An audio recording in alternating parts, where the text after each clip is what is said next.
We are professors in the Department of Dairy Science at Virginia Tech, and we are here to talk cows. So, Uncle Al, what do you have there? This is my new friend. This is Garrison. You know what I call him? What do you call him? Gary. Hey, Well- Gary, how you doing? Well, Gary, this is your lucky day because I have a new friend too. Her name is Veronica. Oh, I don't think Veronica likes Gary. I don't know. Hey, Veronica, how you doing? You keep your dirty little Holstein paws off me, Gary. I'm purebred Jersey and I'm going to stay that way. Oh, but I got my best nose ring in to show off for you, Veronica. Hey, it's kind of shiny and nice, isn't it? Guess who I saw yesterday? Who'd you see yesterday, Garrison? I saw Professor Hendrix. Ooh, Professor Hendrix. He's the guy who's on the faculty here giving life advice to our students and alumni. Yes, he is. I wonder what he has to say today.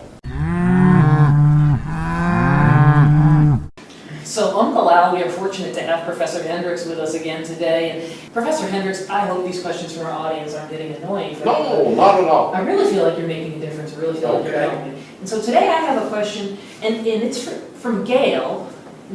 He's from Gray, Tennessee. So this is Gail from Gray. And apparently Gail is not a Hokie. He did not go to Virginia Tech. And he says, so Professor Hendrix, I feel like I've been playing catch up in my whole career. I'm not a Hokie, and I really feel like that has put me behind in life, but maybe you can help.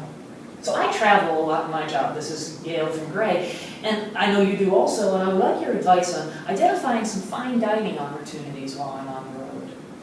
Well, Gail, there's no question. You want to look for food that you enjoy, you like consistency from one place to the next to the next. Joy, consistency, okay. And you want a relaxing atmosphere where you can relax and unwind after a long day. And if they have rocking chairs on the front porch, that's also a plus. Rocking chairs on the front porch. Look for rocking chairs. Professor Hendrix, I feel like that is really wise wisdom, and I think you have helped Gail from Gray, Tennessee. Good luck to you, Gail. So, KFK, I hear you were at a conference last week where you were talking about waste management and environmental issues. I did, Uncle Al. You know I like talking about manure. Does that make you the Princess of Poo? Absolutely, it makes me the Princess of Poo. And last week in Green Bay, Wisconsin, I was with my people. Your people? My people. Were you leading them as the Countess of Cow Pies? In fact, I was. Sweet. It was the Midwest Manure Summit. There were about 150 people there. A lot of them were dairy farmers and then industry people who work with farmers on their waste management, environmental management issues. It was a great conference. I really enjoyed it. Were you speaking at the conference? I was indeed speaking at the conference. Did they introduce you as the Baroness of Biomass? I don't think they did, but you know they should have. They should have. What were they thinking? I don't know what they were thinking, but what we were talking about most of the time was anaerobic digestion and nutrient removal from manure, and also talking about some of the emerging concerns to try to get ahead of the curve on environmental issues. The anaerobic digestion talks especially were really interesting. Now you're using some big terms. That's right. So this is where we take manure and put it under anaerobic conditions so that methane is produced, and then capture that methane and turn it into electricity. So basically taking manure and turning it into energy. Well, that must make you the first lady of feces if you can do that. Well, they've actually known how to do this for quite a long time before the First Lady of Feces came along. But what's new in terms of anaerobic digestion is a couple of different things. First is they're really working to find ways to increase the efficiency of the digestion so they can get more methane out of the manure. And, you'll like this, to improve the economic feasibility of these systems. Uncle Al is happy now. Nerd alert. Nerd alert! By capitalizing on some of the side products that come along with anaerobic digestion of manure. So the fibrous byproducts, turning that into a soil amendment or even into little pots, kind of like peat moss, but with a renewable resource. Economics, Uncle Al. I'm thinking my wheels are turning on this. I'm thinking about doing a partial budget on this to compare the costs of owning and operating this what'd you call it? Anaerobic digester. To the benefits of the power we're getting and these revenues from these other products. Another thing that they talked a lot about was trying to capitalize on some of the benefits that maybe aren't marketable. For instance, odor control with an anaerobic digester. The material coming out of an anaerobic digester is much less odorous than if we just store manure without digesting it. You know what's a fun word to say? What's that? Odorous. Odorous. Odorous. Odorous. Can you use that in a sentence? Certainly I can. Gee, Uncle Al, you smell odorous today. I was thinking more like manure that has been digested anaerobically is less odorous than manure that has just been stored. And the neighbors appreciate that. So I don't know how we capitalize that in terms of a financial benefit, but those are the sorts of discussion that were happening at this manure summit. This is great. So I left that conference thinking that the future is bright in terms of dairy manure. Well, we are going to crown you the Marquess of Manure. Dun, dun, dun.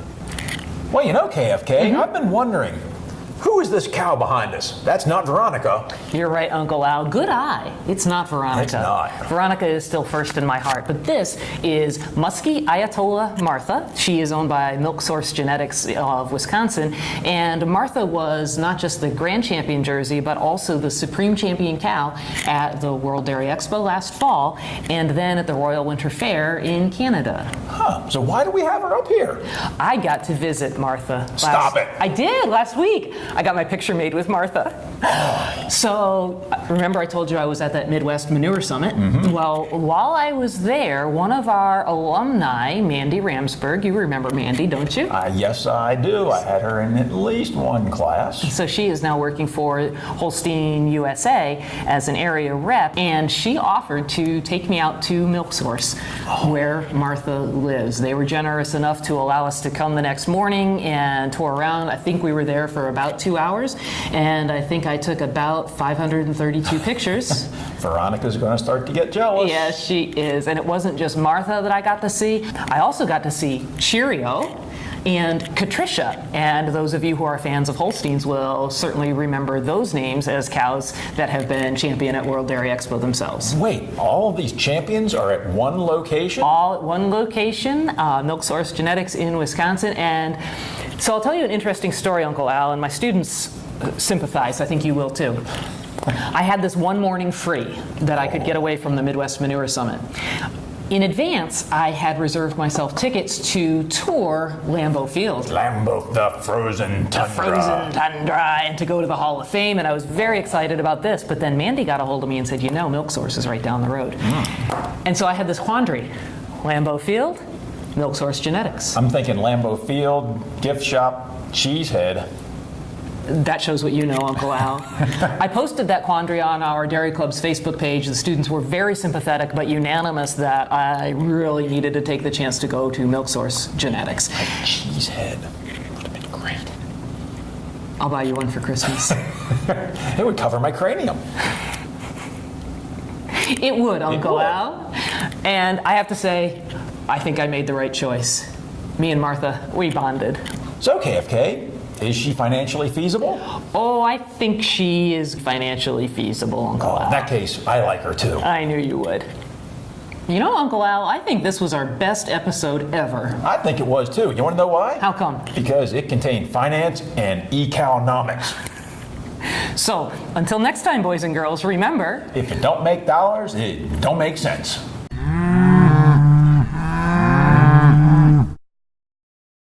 Hello, hello. Hello! Hello? That's right, too. Oh crap, we need this. Yeah, that was funny. All right, you ready to record? What are we doing? We're doing, hi. Hi, kids. Hi, kids. Hi, kids. Hello, boys and girls. Well, you know, KFK, that was gnarly. Leads me to say, cowabunga, dude. Uncle Al. And action.